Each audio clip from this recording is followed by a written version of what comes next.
Hijo nos es dado, y el principado sobre su trono. Se llamará su nombre admirable, consejero, Dios fuerte, Padre eterno, príncipe de paz. Isaías 9:6.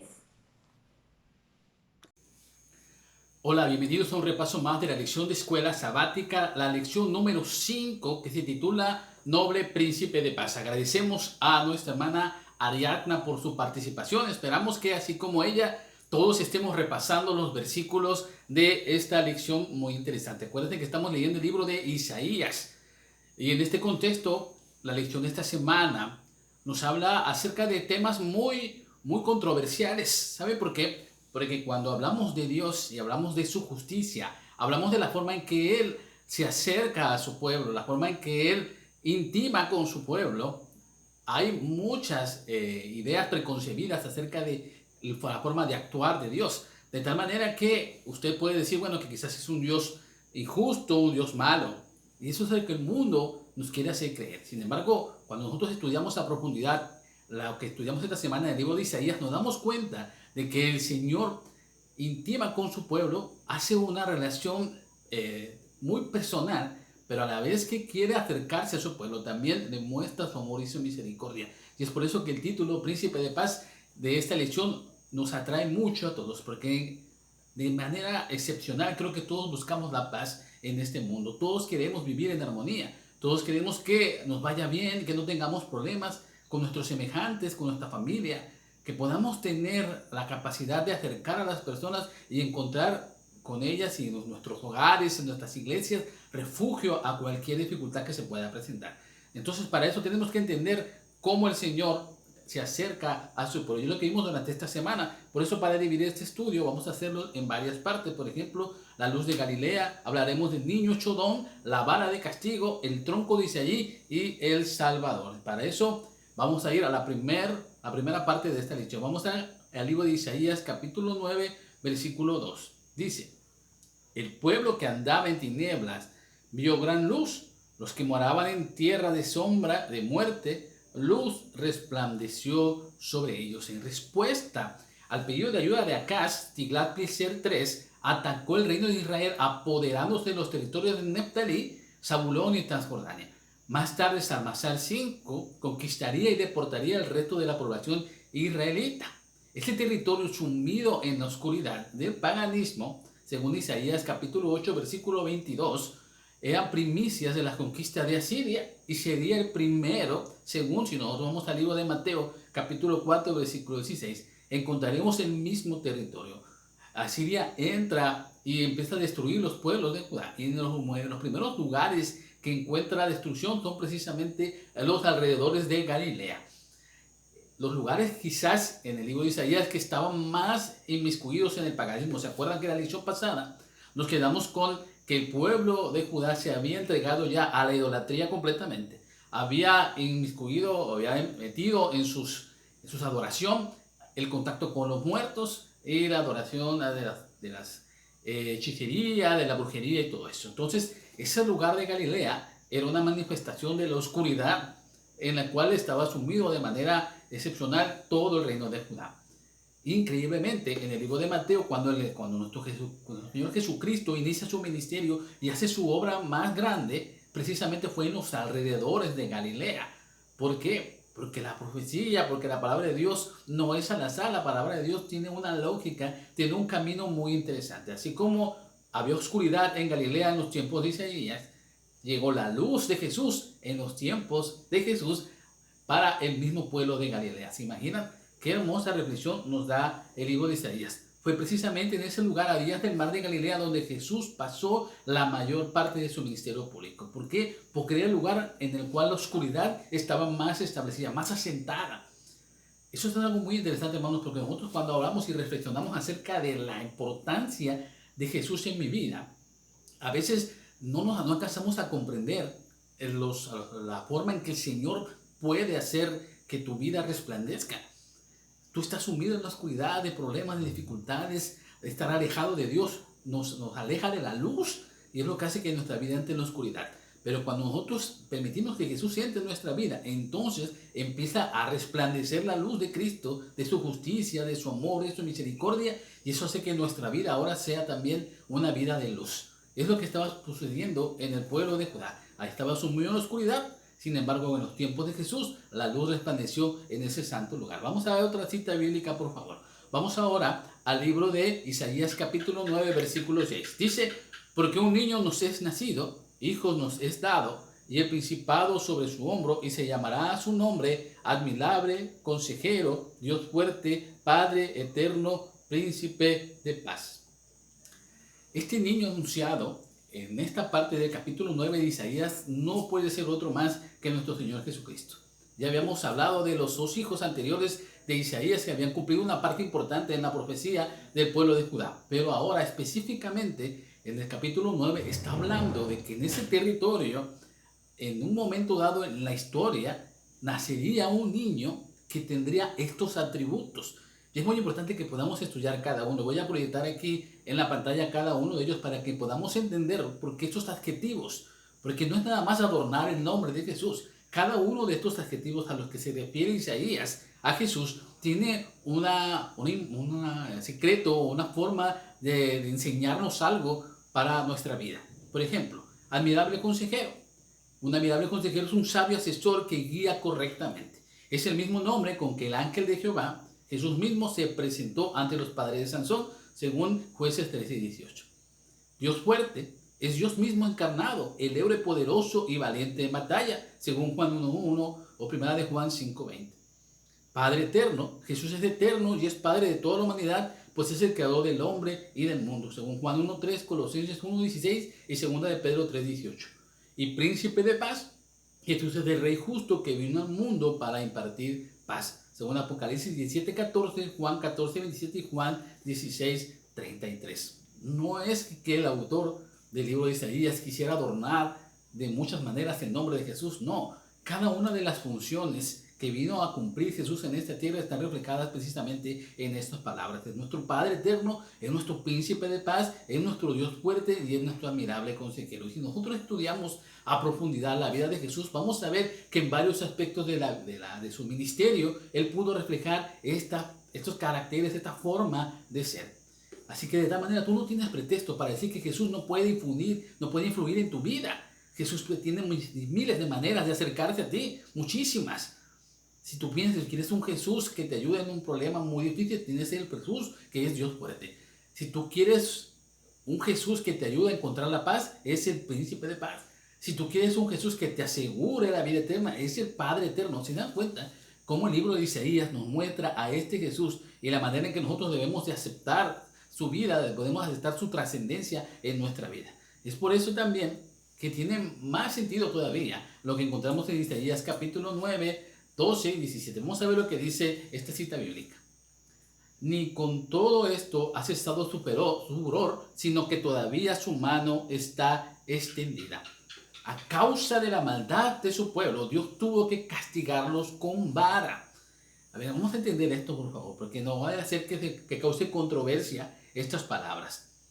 El castigo a que se refiere esta palabra, e incluso en otras partes de este capítulo también se menciona la ira de Dios. Cuando nosotros encontramos estos términos castigo e ira asociados, para nuestra mente finita, nosotros como humanos pecadores, queremos entender que ira y castigo es una manifestación irracional de enojo, una manifestación de furia. ¿Okay? La ira para nosotros es furia desatada. Y castigo es precisamente severidad. Eso es lo que nos trae en nuestra mente. Quizás algunos que tuvieron padres muy estrictos sufrieron castigos muy severos o sufrieron la ira en un momento dado. Y por eso ese concepto está en nuestra mente muy arraigado. Queremos entender entonces cuál es la ira y el castigo de Dios y por qué Dios castiga de esa manera. Dios no es igual al ser humano. La esencia de Dios, ¿cuál es? Es amor. Dios no puede manifestar enojo, ira como el ser humano lo manifiesta.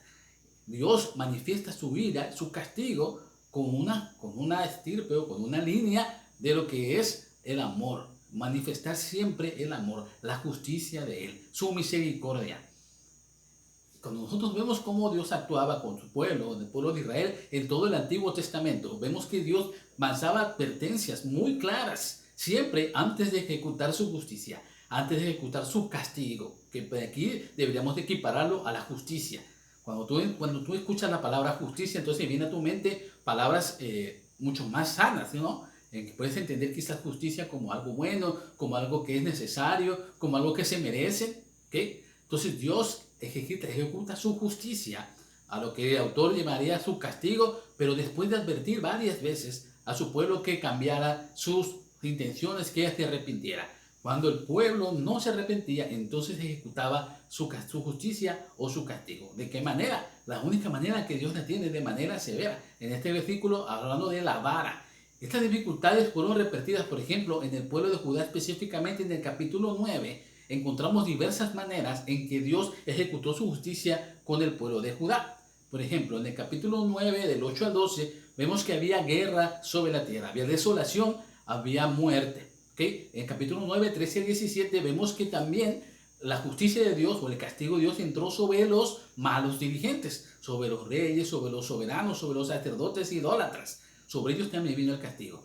Después, en el capítulo 9, pero del 18 al 21, encontramos que había asolamiento en la tierra y provocó ese asolamiento que hubiera hambre, hambruna. Ese es otro castigo que recibió el pueblo de Judá. Y por último, en el capítulo 10 del 1 al 4, encontramos también que los jueces injustos fueron también condenados por Dios.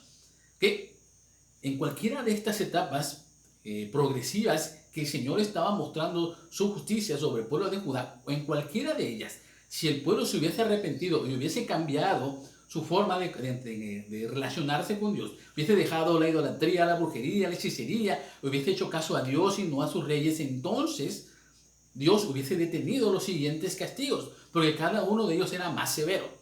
Sin embargo, el pueblo no aceptó eso, sino que entre más difícil era más fuerte era el castigo, ellos más se aferraban a sus mismos dioses, a su idolatría, etc. Y esto provocó entonces que la ira de Dios, que la justicia de Dios, ya manifestada con su poder, cayera cada día cada vez más fuerte sobre ellos. Se dan cuenta cómo el Señor, a pesar de que ejecuta su castigo todavía, nos da la oportunidad de arrepentirnos, de no prolongar nuestro dolor. Porque cuando tú pecas, cuando no declaras tu pecado, cuando te gusta vivir en tu pecado y no te arrepientes, entonces Dios te manda la advertencia. Y si tú no te arrepientes, entonces viene la consecuencia de tu pecado. Pero entre más difícil es superar las consecuencias de tu pecado, Dios todavía entiende más su amor contigo y te vuelve a extender la mano y te vuelve a decir, yo te voy a perdonar, pero ya quiero que dejes el alcohol, ya quiero que dejes la droga, ya quiero que dejes eso. No, yo no quiero, yo quiero seguir. Dios, ahora no vas a perder tu trabajo. No, Dios te vuelva a manifestar su misericordia. ¿De quién te deja el alcohol de eso? No. Ahora pierdes a tu familia, ahora pierdes a tus hijos, ahora pierdes a tu esposa y ahora pierdes tu salud hasta que llegas a la muerte. Porque hay un momento dado que Dios te está enviando cada una de las advertencias, te está hablando una y otra vez y tú sigues de terco y empecinado en no hacerle caso, de tal manera que tú mismo determinas tu destino. Cuando en cualquier momento, en la etapa de la vida, en la etapa de las circunstancias en las que estés, Dios te extiende tu mano para que tú te arrepientas y puedas regresar a Él. A veces nosotros queremos condenar a Dios por la forma en que nos ha tratado la vida. Sin embargo, Dios siempre ha estado ahí atrás, siempre está sosteniendo tu mano, siempre está lanzando ese cerco protector a tu lado, el cual tú una y otra vez insistes en cruzar. Eso es algo que el Señor nos ha mandado a reflexionar. Por eso, en Recibiréis Poder, el 14 de septiembre dice, los terribles juicios que caerían sobre los impertinentes, la guerra, el exilio, la opresión, la pérdida de poder y de prestigio entre las naciones, todo esto sobrevendría para que los que reconocieran la mano de un Dios ofendido pudieran ser guiados al arrepentimiento. Las 10 tribus del reino del norte pronto serían esparcidas entre las naciones y sus ciudades quedarían desoladas. Los ejércitos destructores de las naciones hostiles arrasarían su tierra vez tras vez, y aún Jerusalén finalmente caería y Judá sería llevada cautiva. Sin embargo, la tierra prometida no quedaría completamente desamparada para siempre. Y entonces aquí el autor del libro de Isaías nos intima un poquito más. Ya vimos todos los castigos de Dios, la ira de Dios, y vemos que el pueblo no se arrepentía. Sin embargo, ahora Dios hace una declaración más interesante todavía, porque habla acerca de la raíz, del tronco de Isaí. ¿Quién fue Isaí? Bueno, fue el padre de David. Nosotros sabemos que la genealogía de Jesús está dentro de la línea de la familia de David, pero siempre nos referimos a la línea de David porque David fue un gran rey, de tal manera que los judíos estaban orgullosos y hasta la fecha están orgullosos del rey David. Y dicen, pues de ahí iba a venir el Mesías. De Isaías se lo estaba diciendo al pueblo judío. Increíblemente ellos esperaban un Mesías poderoso como David, así como David pudo con su hijo al final poner el templo, pudo conquistar muchísimos pueblos y llevó un esplendor glorioso al pueblo a los judíos. Ellos esperaban que el Mesías que estaba anunciado en el libro de Isaías también que cumpliera las mismas funciones que había hecho David.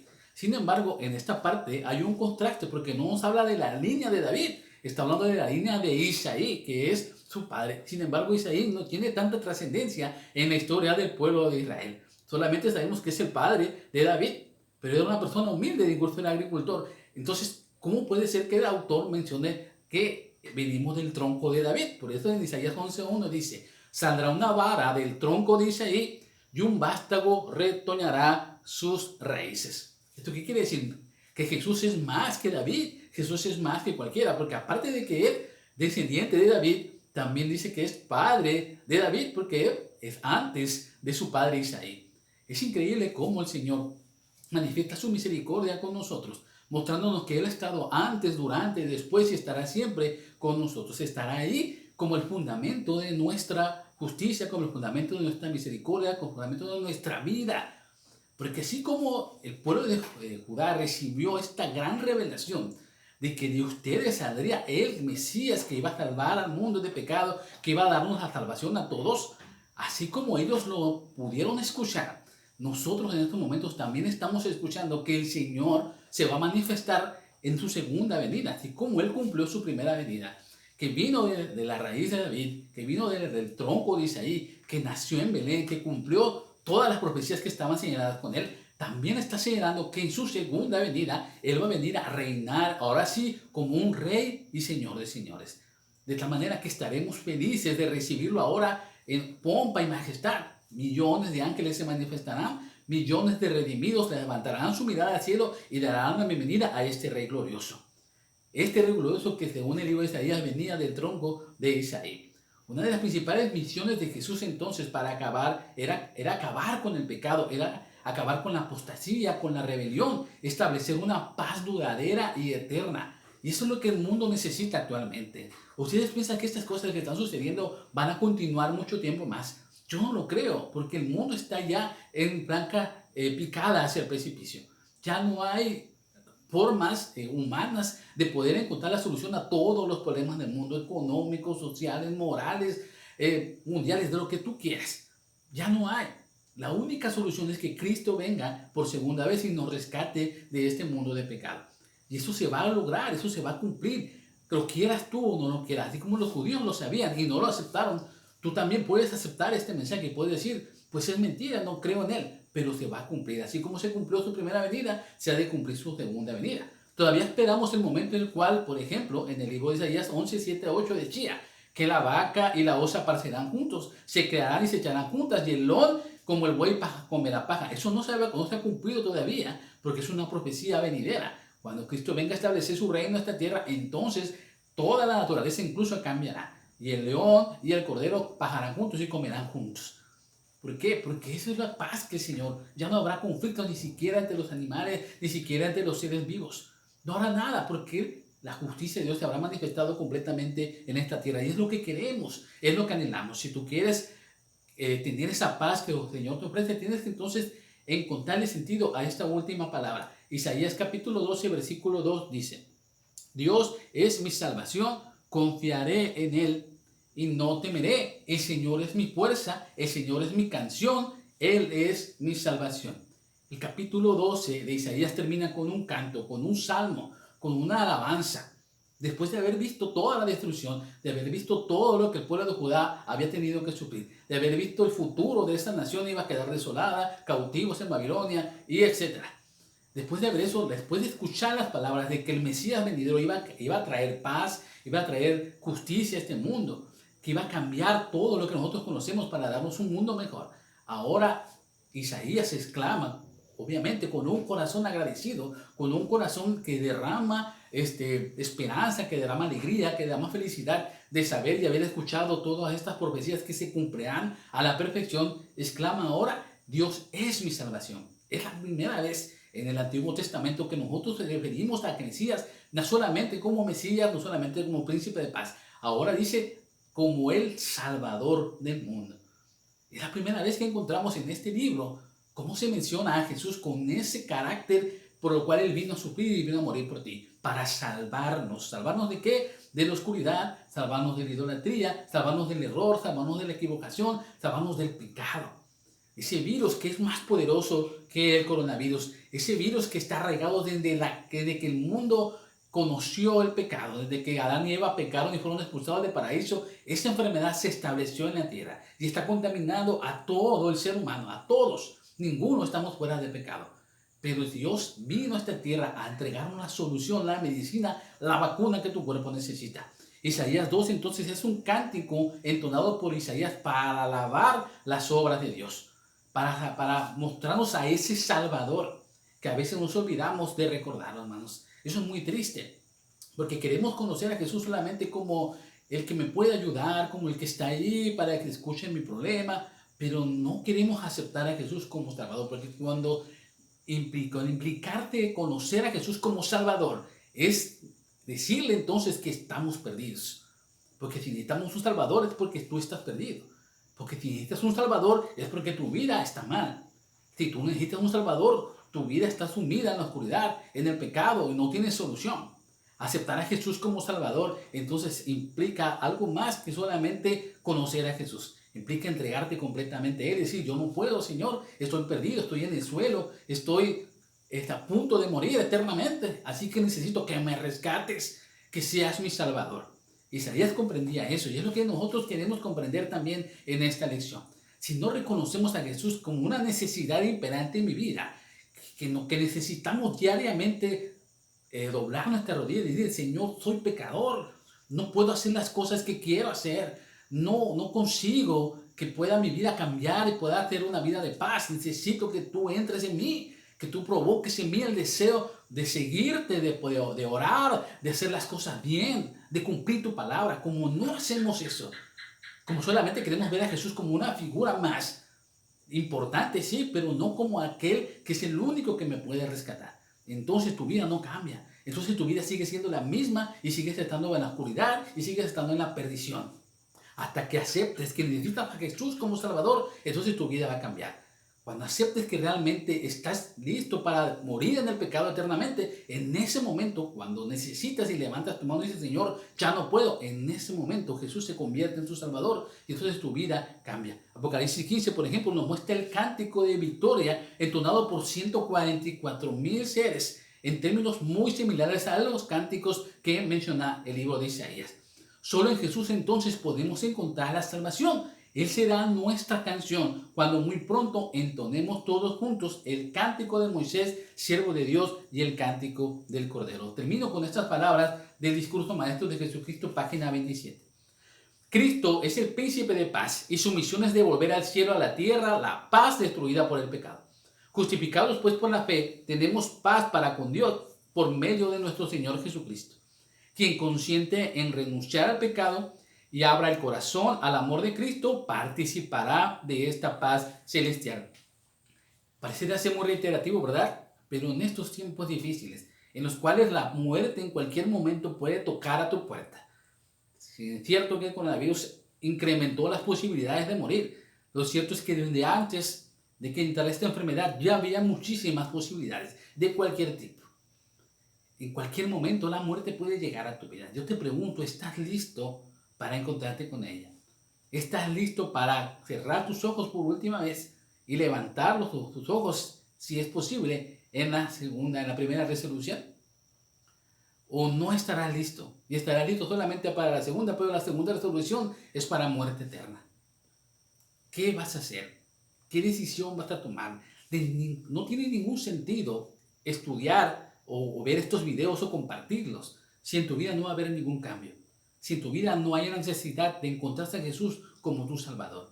Mi deseo de oración es que en estos momentos tú puedas reflexionar y en tu corazón sientas, así como yo estoy sintiendo en estos momentos, el deseo de decirle: Señor, Señor, toma mi vida, cámbiame y dame la seguridad de que algún día, si yo muero, tú me vas a resucitar en el día postrero y vas a estar conmigo por toda la eternidad. Si ese es tu deseo, entonces di amén conmigo y vamos a orar para terminar nuestro estudio de esta lección.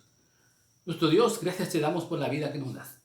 Nuestro Dios, príncipe eterno, nuestro Dios, príncipe de paz, mi Dios, mi Salvador, te agradezco porque nos has dado la oportunidad todavía de extender tu misericordia con nosotros. Gracias por tus cuidados, gracias por tu amor. Ayúdanos a aceptarlo cada día, a morir al yo cada día y a entregarnos completamente a ti. Y que nuestra motivación sea única y exclusivamente estar de tu lado todos los días. Te lo pedimos en el nombre de Jesús. Amén. Suscríbanse a mi canal, sigan participando y sigamos compartiendo el Evangelio con otros. Feliz sábado a todos.